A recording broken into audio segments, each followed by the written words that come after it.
Hey everyone, I'm Jason Truding. I play in so percussion. I talk to wonderful people on something called the Brooklyn Bound podcast. And this is the first one I'm doing in a while. And I couldn't be more pleased than to have my buddy, wonderful composer.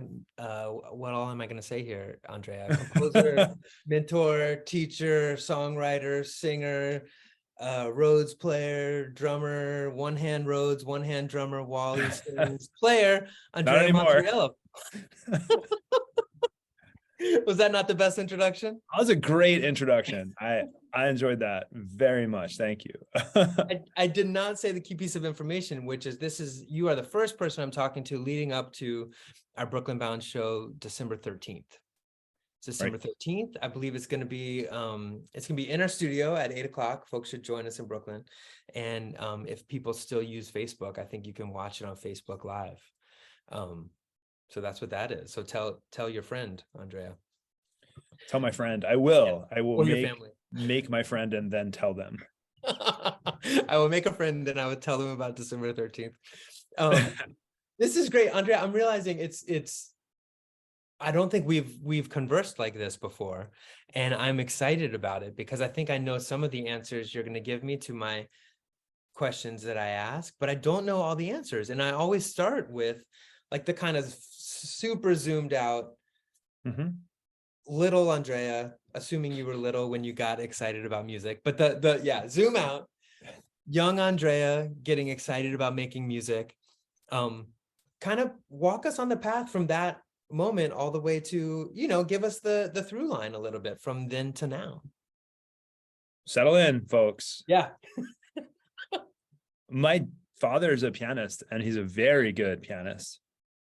So in the house, there was always like super virtuosic piano music, just like bouncing off the walls. Like what kind of piano, like a classical piano music? Yeah. Like he's a classical pianist and he loved Chopin and he had a mentor teacher in New York City named Robert Skilling, who wrote this kind of far out fantastic music that he'd play all the time. And Liszt, and he played Bach and just lots of different things, but kind of in that zone. So I think my earliest memories were that music was not only a thing that you heard, but a thing that you watched, and that there was a kind of like physical connection to the instrument that was quite profound. And so I remember a lot of my early memories were about watching his fingers and feeling like that is not possible. What is even going on? I was given piano lessons briefly when I was young, but I didn't really take to it. I wasn't a kid who just sort of like lit up at the piano or anything like that. Eventually found my way to the drums when I was maybe, I don't know, 9 or something. Same. And the cool thing about that was if you learned your snare drum stuff, then all of a sudden at the concert, you'd be on the drum set. And so I learned drum set kind of rudimentarily when I was like 9 or 10. Keyboard would occasionally resurface as a thing I was interested in, but I was pursuing it sort of like my dad was like my consultant versus teaching me week by week. And so I tried to learn something and he'd sort of like give me some pointers, but I was kind of on my own in the keyboard, on the drum set. And then I really took a dive into the drum set when I was maybe like, 12 or 13 was when I really started like, I'm going to figure this out. Which is not to say that I figured it out, but that was sort of my motivation. I was really, really into it. I mean, I practiced all the time, had a wonderful teacher based in New York. His name was Joe Carrozza, and he was Kenny Washington's student.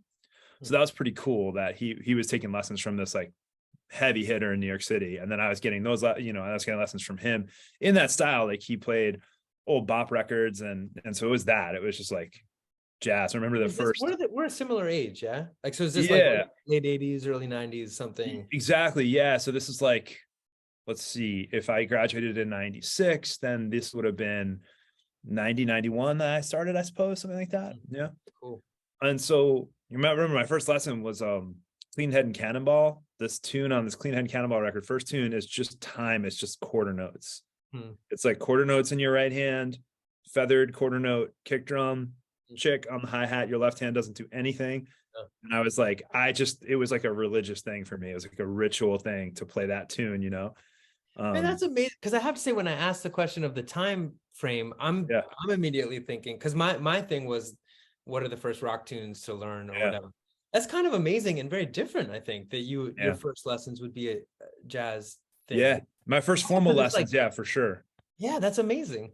But I was learning stuff off records before that, you know? Sure. And it was like an odd thing. What I was trying to learn was really kind of idiosyncratic and weird. Like the first drum solo I heard that kind of knocked me out, this is going to make you laugh, was Roger Taylor on Queen Live Killers. Just like thrashes the tom-toms on this thing. And I was like, how do you do that? And I so like tried to learn that. Figured that out. Awesome. And my dad was super supportive of that too. And he was like, you know, who's a great drummer is Buddy Rich. And like, he gave me like Buddy Rich stuff. And then I found out that there was a Buddy Rich Max Roach drum battle. Absolutely. And so he like orders Rich versus Roach. But what actually came in the mail was Steve Roach and Robert Rich are these ambient, like new age guys. No and so way. This like, so this CD comes and I'm like, sweet. And I look at it, I'm like, this doesn't look right, Dad. It's called Soma. Like, what are we doing here? And I put it on. It's just like, you know, and I was like, which is funny because now I listen to, you know, like Steve Roach way more than I listen to Max Roach. Yeah. Which is just, you know, it's like kind of weird.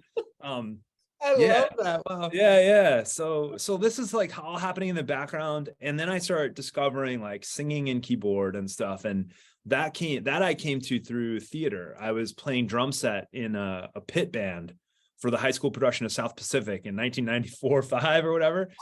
And I was like, well, this is cool, but like, that's way cooler, you know, thinking about the stage. And so then I auditioned for this role the following year and I got a good part in a musical and was singing this role. And that's when remember the musical? Yeah, it was Guys and Dolls. Of course, I remember the musical. It was like the greatest thing that had happened to me in my life, you know? So I'm singing these songs up on stage and really thinking about voice. In college, I'm doing like musical theater and other kinds of voice stuff. And I discovered classical composition at that point, which really came to me through technology. I had a sequencer that my dad had given me for his Roland synth. And so our first assignment was like orchestrate the Chopin B minor prelude for people in your class. And I was like, cool, what do we have? Okay, what are the sounds on the Roland that correspond to that? And so I made this B minor prelude on this brother sequencer with a floppy disk attached to my Roland JB30. And it's like the B minor prelude for all these wacky sounds, you know, and something just kind of clicked. And then I wrote with like a fury, with a real kind of, you know, ferociousness and fervor all through college. I met Judd Greenstein at Williams and he lit the fire because he came in and he was already a composer, you know, and we created this organization. It went back to there. Yeah, it went way back. And so, you know, I wrote my first year before Judd had gotten there. Then my sophomore year, because Judd's a year younger than me, he came and I was like, okay, this is going to happen now because this guy knows what is going on and he's really good at it. And he has energy and he has a vision for how we could all be collaborating and putting on concerts and all this stuff. And it just like blew up from there, you know? Wow. So yeah, that's like a big soup of things. I pursued composition in graduate school, got into the University of Michigan and got there and bottomed out. I was like, I don't know anything.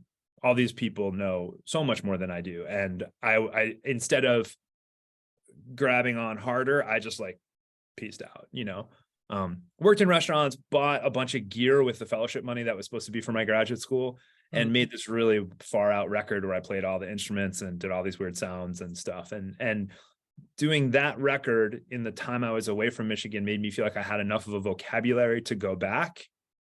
And I did go back and I wrote orchestra music and I did the things I was supposed to do, but that kind of like classical music thing just started to kind of unhinge, you know, and I started to become very two-minded. There was the basement or apartment Andrea who was making songs and doing these wacky things, and then there was the notes on paper person who was doing this other stuff. And that's only really recently kind of reconciled, I would say, to the extent that it even has. Does that feel like a good spot to stop? I mean, it does. Well, though it's 20 years ago still, but you know, yeah. whatever. Well, but I remember, those of you listening who don't know, Andrea runs the composition department, composition program, we should say, I guess. Do I get a building? No, you run the department at Carleton, but as we can see by the music stand that you took out of Carleton College behind you. Oh yeah. No, but at SOC, at our summer institute, for 10 years now, and every year you give a talk about your process or something about where you're at, and it's always a highlight of the program for me. I love it. But one time you played a piece from only once, I think, have I ever heard a piece you wrote when you were at Michigan, which was something about, and I forget how it worked. If it was something that happened in recording after the where you I know what you're highlighted talking about. all the strange sounds that happened in this performance. Yeah, so that was the piece that I wrote my senior year at Williams. I did a thesis for the Berkshire Symphony, and I was so excited about this piece to play it in composition seminar at Michigan. And I played it in composition seminar, and at that point I still thought that music was supposed to sort of like impress people and make you feel good about yourself instead of doing some other kind of work. And it didn't seem to impress people, and it certainly didn't make me feel good about myself. And so my first project, substantial project at Michigan, was to take a section of that recording and just like desecrate it with various kinds of electronic interventions and interruptions. And they were all derived from like rustling programs or people shifting in their chairs or coughs or whatever. And I just made them huge. And so it became these like blasts of interference that kind of broke through that texture. Yeah. That's what I remember. I love that. I thought that was really cool. Just conceptually, it was such a cool, I wasn't in that space at that age or whatever. It's cool to see you wrangle with that. Yeah, thanks. But if it's okay, I know this is like crazy, but because that is 20 years ago, right? So let's keep drawing the line, just because, sure, where we're going to get to and on this podcast is really talking about your set on Brooklyn Bound. Sure. I think that means we need to kind of get there, I guess. Okay, so, yeah. I just want to check in and make sure I'm not going. Yeah, no, totally. Yeah. No, I'm going to cut you off along the way too and ask probing questions. Great. I'll try to leave some gaps for those. But where did you, Michigan to Princeton, Michigan to New York? Michigan to New York. So we'll start with the end of graduate school. I wrote this orchestra piece. It was performed. I wrote it in collaboration with someone that I met waiting tables. I met this. He was a sort of retired or retiring business person and really wanted to make some music about his childhood in Crete, Greece, and the idea of like the formation of Crete through these volcanic events. And so we were together on the concept for an orchestra piece, which I subsequently wrote for the orchestra at U of M. And then I sort of like put classical music away in a way. I was making music at home, working in restaurants, trying to play out, although I was such a nervous human that I think I played like once or something in 2 years. And that kind of like sent me reeling too, because a couple of things went wrong, lo and behold, with the 40 computers I had or whatever I was doing,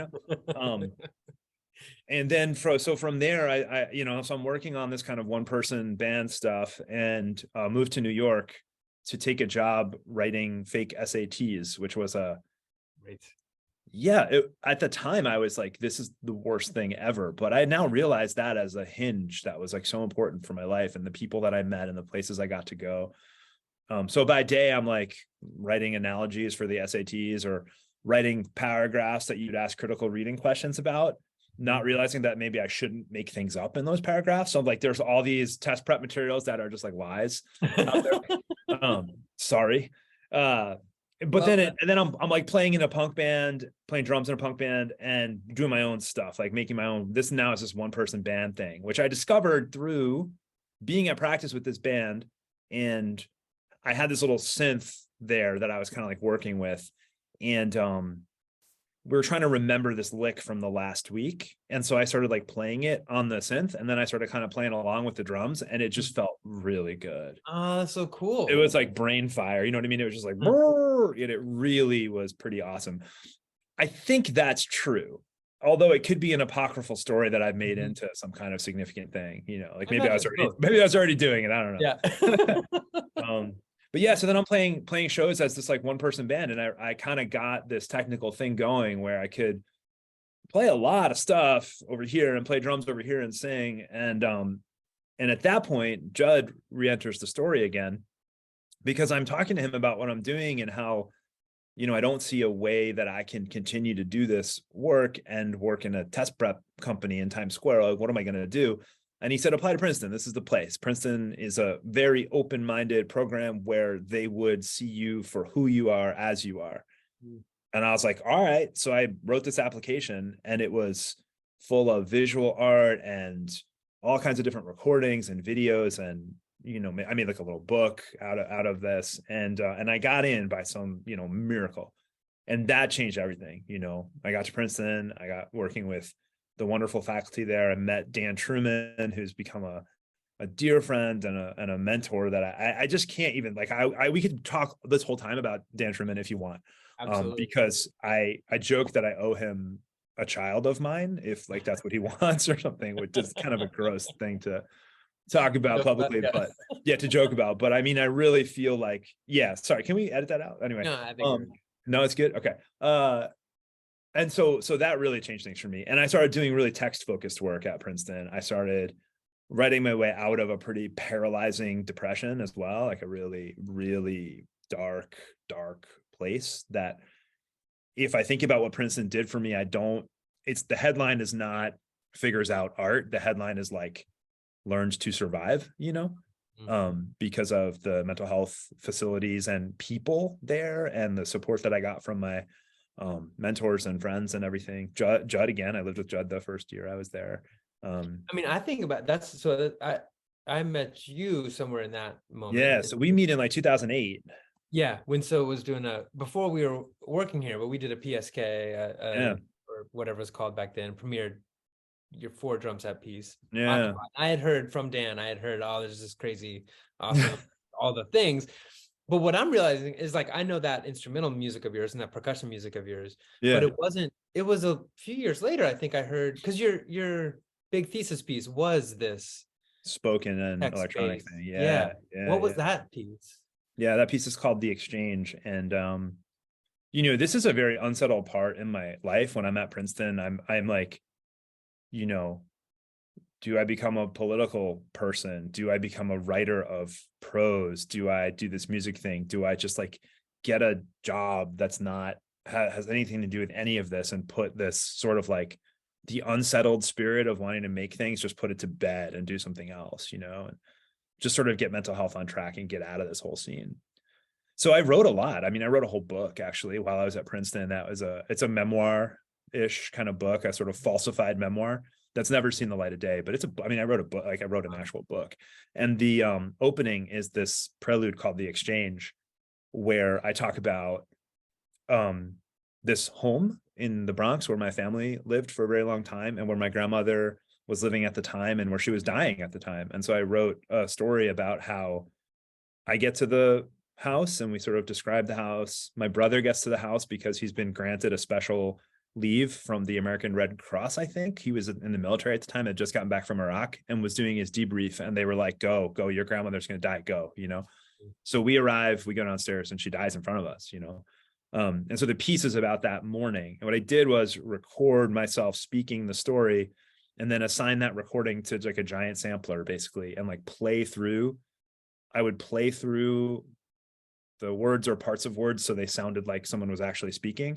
And then each word or part of a word would also have like a synthesizer or other kind of sound with it. And so like the rhythm of the speech would dictate this kind of like emerging synthetic texture. And then I spoke live as well.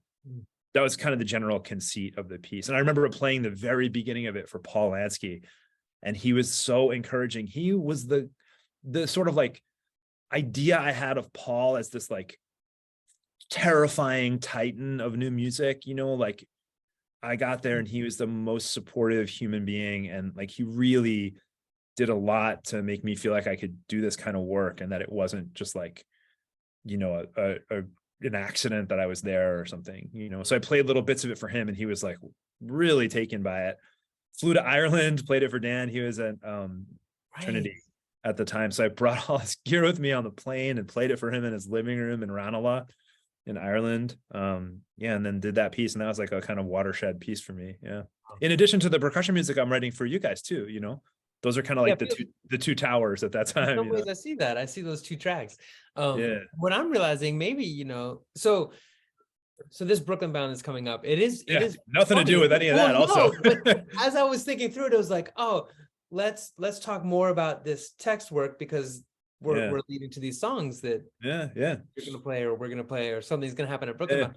But what I'm realizing at the same time is really funny, because this Brooklyn Bound is also serving as a kind of album release party in some sense of this other work that you are making, and that we made our A side, B side with a solo called Mass for me, and a solo Hello and maybe goodbye. Yes, I was almost going to nail it for Eric. So I'm maybe trying to turn my we brightness up because sorry, my lights just went out. Did you notice that? Oh, like no.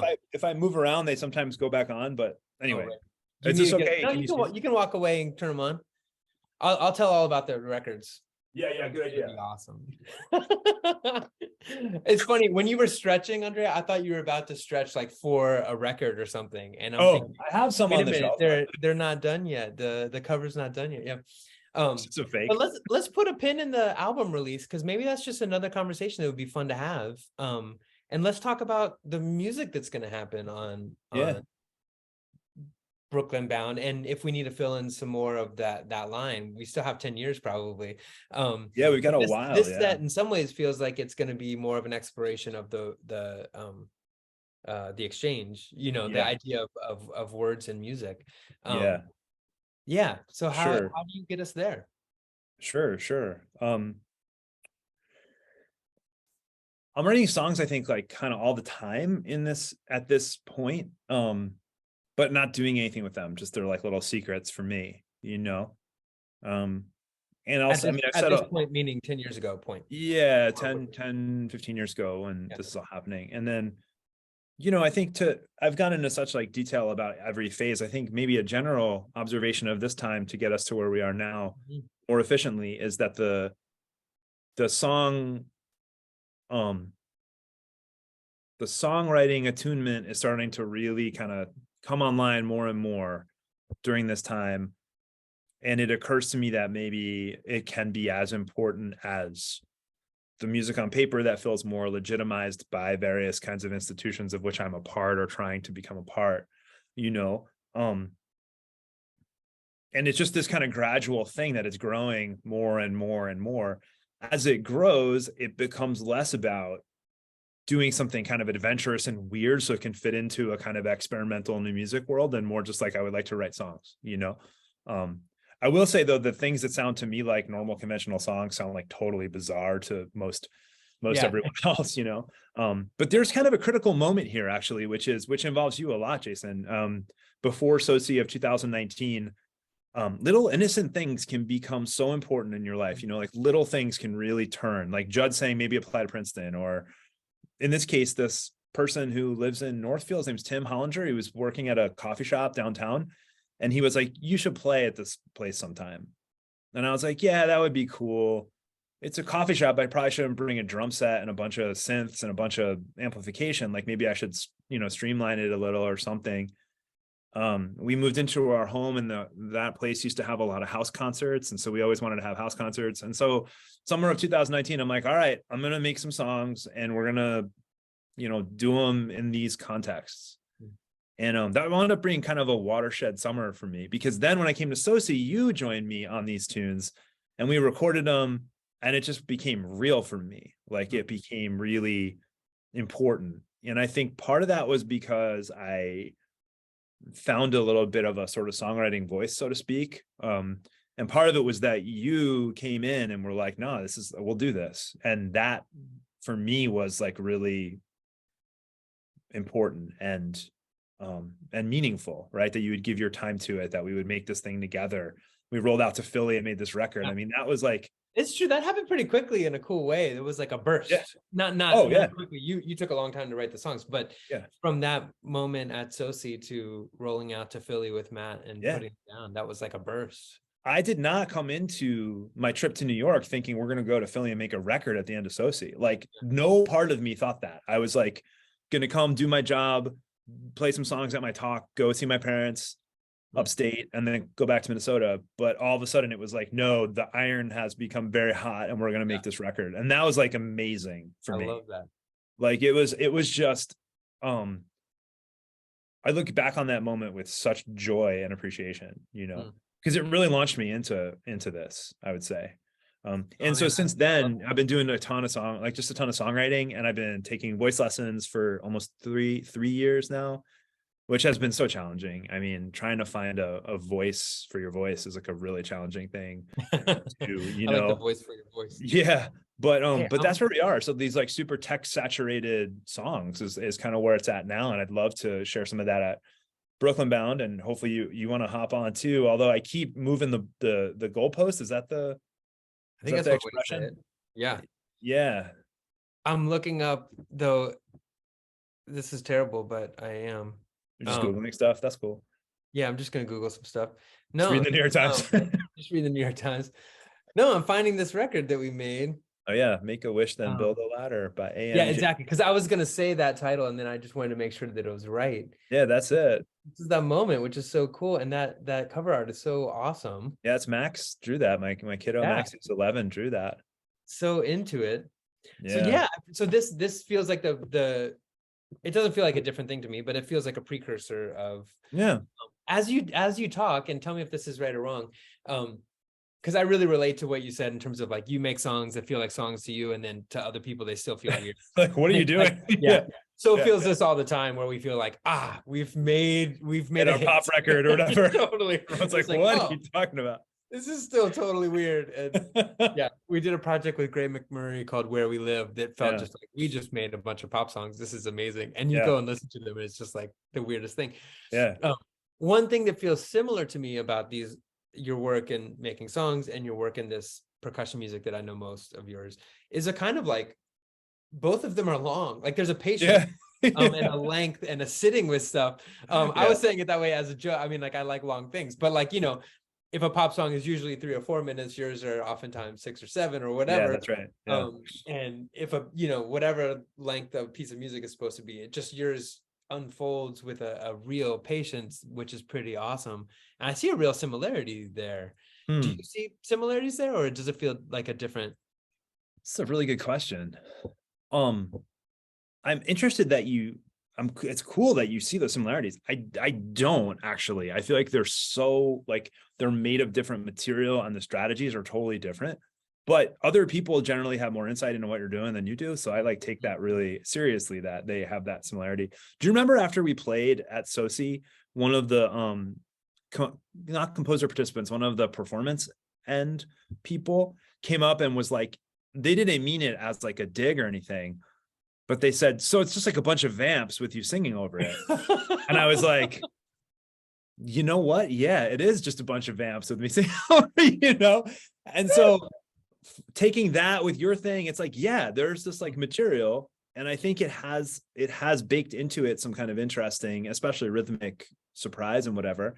And then there's this kind of unchained vocal thing, which is, by the way, getting more and more unchained all the time. Like I just finished a song. I spoke with Beth Myers, who you may know, I do.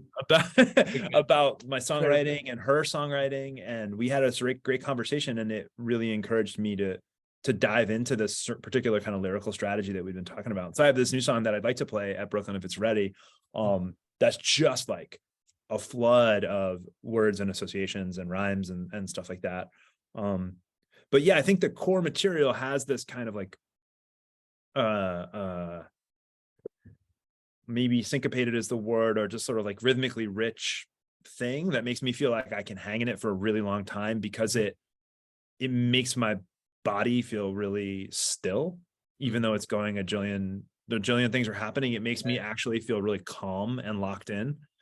I think that's what those bot pieces have as well, is this kind of like, what's the composite?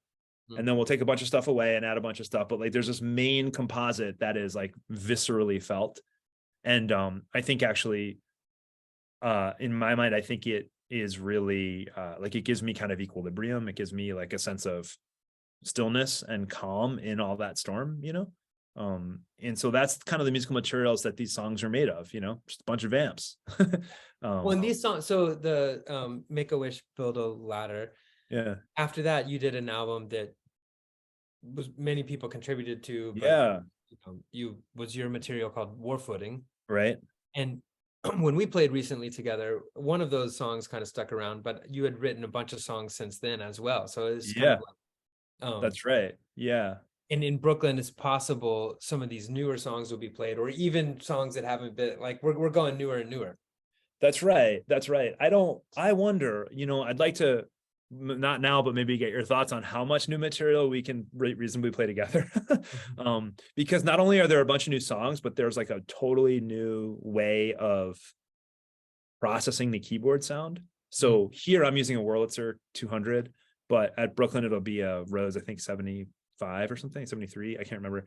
And I'm super excited about this. This is like hot off the presses stuff. What's the processing? Yeah. Yeah. So I'm using a Eurorack modular synthesis system. I take the Whirly. I've been describing this to people a lot, and I think I've got a way to describe it now that isn't totally incoherent. So I know nothing. So start, yeah, I know only a little more than that, if at all. So the Whirly goes in. We'll get this way. So we got a Wurlitzer, we got a box of gadgets, and we've got 2 amps, bass and guitar. The Whirly goes in one end and out the other, totally unprocessed and unadorned, and into the guitar amp. So like your bass case is like a Wurlitzer sound. And then I'm singing through PA. It's not being processed, whatever, just like singing. Meanwhile, in the box, there is also a path that sends the keyboard to a low pass filter. So it's going to boost the low end and sound really kind of like, thuddy. We'll get to that in a second. And then a bandpass lane that is a sort of higher frequency, kind of more ringing place. So both the thud and the ring get sent to a bass and a guitar amp respectively, right? So now the Whirly unadorned is in the same guitar amp as this kind of ringing sound, and the bass amp is just this thump, right?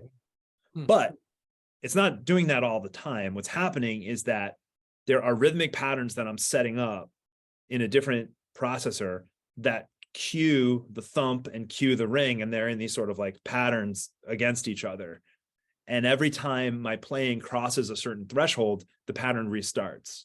So it's like these really kind of bouncy, like kick hi-hat type things, but it's like just the Whirly happening, these pings, really short duration bursts that are happening in these kind of rhythmic cycles that I'm resetting with my playing. Wow. And it's like been such a joy to have discovered and made this. It's like 2 weeks in or something, if that. I think I started it like a week ago or something, and it just lit me up. And I was like, all right, we're gonna try this. Yeah, that sounds amazing. I mean, I'm really excited about it. Really excited about it. And the fun thing is, like, I think I'm gonna basically program one rhythm into this box, but based on how different the songs lay, the polyrhythms that arise are different every time. That's pretty. The rhythm I'm programming in isn't even like a rhythm. It's like a 3-beat cycle with a hit on every 3 beats, and a 2-beat cycle with a hit on every 2 beats for the low and the high respectively. And that's it. That's the whole programming piece. And it just keeps. And tempo doesn't matter. What's that? Tempo doesn't matter. Tempo does matter, and I tap it in for each song. Got it. Yeah. Cool. Yeah, I'm really excited about it. I hope it's true that I can do this with one rhythm. That would be super convenient. But yeah. I doubt it's really, in the end of the day, going to be okay to do that. So we'll see. That sounds kind of amazing. I mean, Brooklyn Bound was built to try things out. So I love this idea. Yeah. Not that it's always used that way, and it can be used for a lot of things, but it's built to try things out. So it's let's keep the conversation going. That sounds exciting. I'd love to try. I'd love to have it be something that really does feel like I'm trying something out. I mean, there's trying something out and there's trying something out. You know what I mean? Yeah. I think they're 2 different things. Yeah. There's like, we can successfully get from one end of the set to the other, and then there's like, stop. Can you hear that? Is that not? Yeah. Everybody's still cool? Yeah. Hello? No, we should. That's cool. I love the idea. So just paint the picture really quick for folks who are joining us. So you're playing a Rhodes? Playing a Rhodes. Yep. Singing. We've done shows where you just play Rhodes and sing, and I play drums. Yep. We've done shows where you play Rhodes, sing, I play drums, and also there are drum loops. That was part of a thing. But now what's possible in this version is that there's going to be, instead of kind of drum machine loops playing, there's going to be Rhodes processed with you singing and drums. Exactly. There's going to be, so like think of a clean Rhodes voice drums thing, and then the rhythmic energy is supplied by processed versions of the Rhodes kind of bouncing around in these kind of short duration bursts through the amps. Yeah. Well, it's been settled. That's what we're doing. That sounds All great. right, great. We heard it. You heard it here. Yeah. I'll keep working on it. Very cool. We're going to try it out. We're going to try it out. We're going to try it out. Yeah. We'll try it out in sound check. Yeah, we'll try it on Tuesday. We'll see if we can play Tuesday. Yeah. Well, I have two-ish more questions Sure. to round out our conversation. One of them is short, but one of them can be more substantial. It's not a softball. Okay. You asked the hard questions. That's what I like. I know. Well, the first question is just hilariously Is this a gotcha question? Like, no. okay. The first question I just love is like, okay, start when you're 2 and tell the story from then until now. Yeah. You got to be careful how old the people are you ask on the show. It's true, You know what I mean? It's like, no. Just I haven't done one of these conversations in a while, but kind of, a lot of the Brooklyn Bound or the Brooklyn Bound Zoom podcast came up, during the pandemic. Heavy moments on every level, many of which we're still in. Pandemic changed, political upheaval still around in different ways. Large conversations about our field are still happening in ways in terms of equity and racism and anything else. So the question being more in terms of for you as an artist over the last couple of years, do you feel yourself changing your practice in some way, because of this kind of extreme moment that we're in? Or do you feel yourself maybe grounded in a practice that you've had for a while in terms of, a way to distill and deal with some of these large scale events? Or I'm sure there's a C and a D, or anything else, just like, yourself as an artist over these last couple of years, what's been your, how have you navigated? Yeah. Maybe one of the reasons that I'm turning to songs and words more is that I find them more useful to process these kinds of situations and circumstances that we find ourselves in, or rather that we suddenly see that we have been in. I think that's even more accurate, is that a veil has been lifted, And something has changed. Yeah. For me, the process of songwriting is a kind of methodical attunement to what is happening around you. And because of the lifted veil, there's more visible and legible to me now. And that is in the songs, that is really there in the songs. Some of them are pretty, I guess, topical is a word you could use. About January 6th, about this kind of thing. But I think a lot of it is trying to attune to how, the light went out again, attune to how the sort of like heart and mind work in these contexts. It's less like these kind of global, my songs aren't about like policy decisions. They're not policy recommendations. They're sort of like the truth written on the heart and in the mind, and in the spirit about what's happening and how it sort of feels to be alive right now. I don't really kid myself that that's activism. I think what that is an effort toward some version of honesty. I think in terms of my own career and this kind of thing, I'm much more content to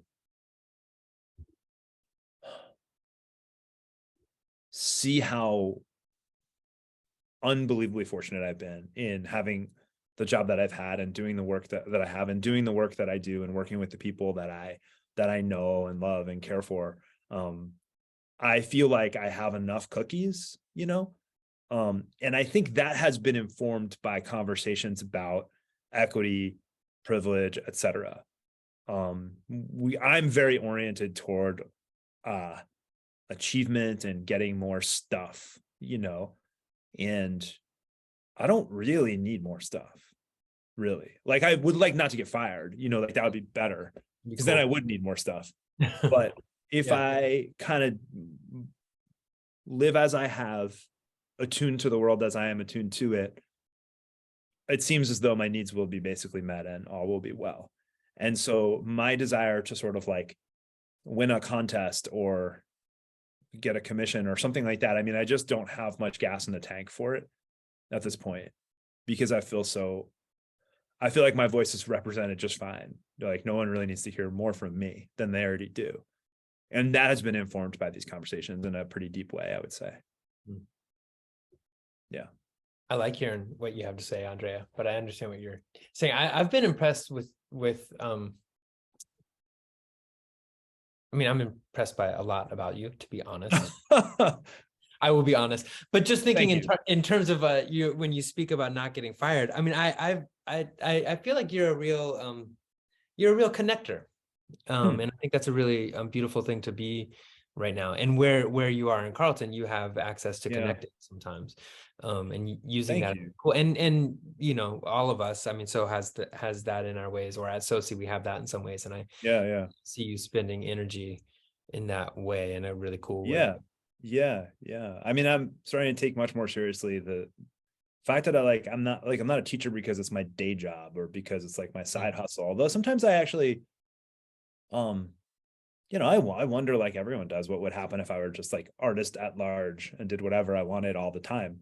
You know, I think about that a lot actually, but I also feel really strongly about the kind of that what I do here is a calling, it's a vocation, and it's important work, you know. And so I'm approaching that work with, I think, seriousness and rigor and a deep entrenchment in the conversations of now.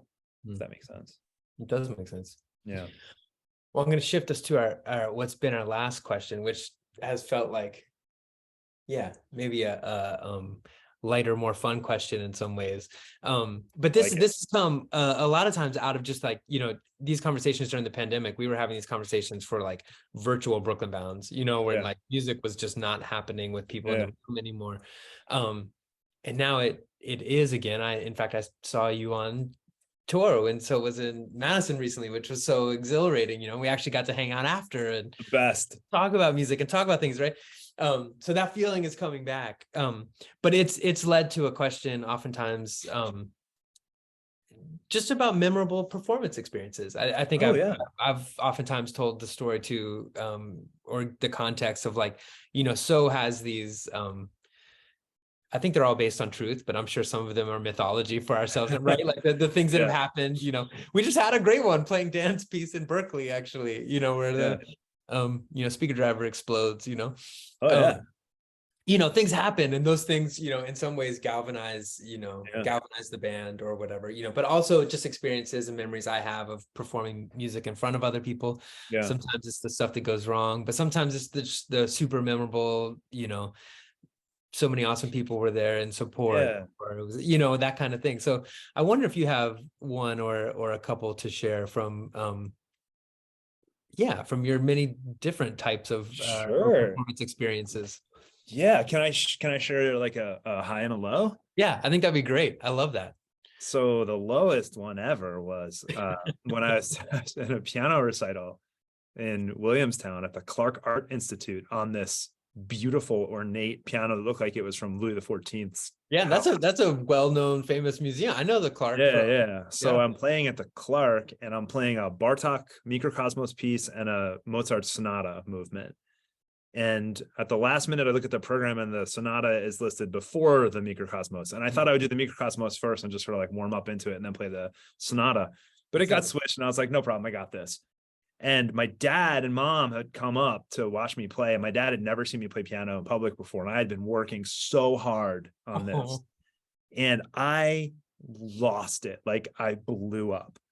I start playing and I'm memorized, right? And like, I don't know what's happening. And it was just like, it was a massacre. I mean, it was just awful.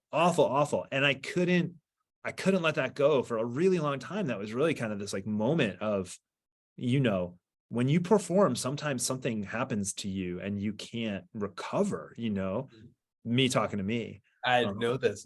Yeah. So that was one, but then I'm going to go to for me, like when you started that story, I wasn't exactly sure if this was going to be the high or the low. This is the low. Very clear that it was going to be the low. Oh yeah. This is the, what do they call nadir? Is that how you say that? Nadir, lowest point. Yeah, that was a rough one. That was a really rough one. Really kind of sad and anxiety producing and whatever. Like not, I wanted to tell it as like a cute story, but it turned into like not a cute story. It was not cute.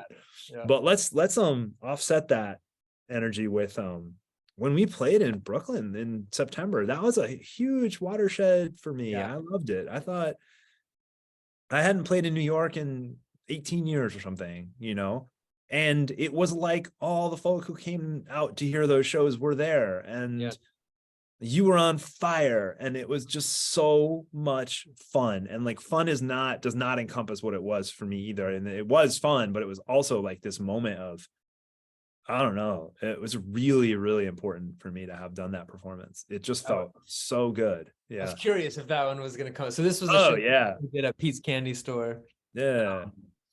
When was it? It was September 15th? End of September. 15, 16, something like that. And we played, what was nice, actually, we played in Small World the night before? The night after. The night after. So we played in Brooklyn first and then Small World. Brooklyn first, Got it. And we were double. The Small World was good. I mean, that was a good show, but it was like a different vibe than the kind of, you know. Totally. How cool. Yeah. That was a really important one for me because I felt good about a lot of things, like the singing and the sort of overall presence and everything just felt really, really good. It was like my dear friend here, Jake Morton, is a classics professor. We run a lot and talk music a lot, and he talks about lightning in a bottle sometimes. That you just like something happens. I feel like there's a little lightning in a little bottle on that night. Love it.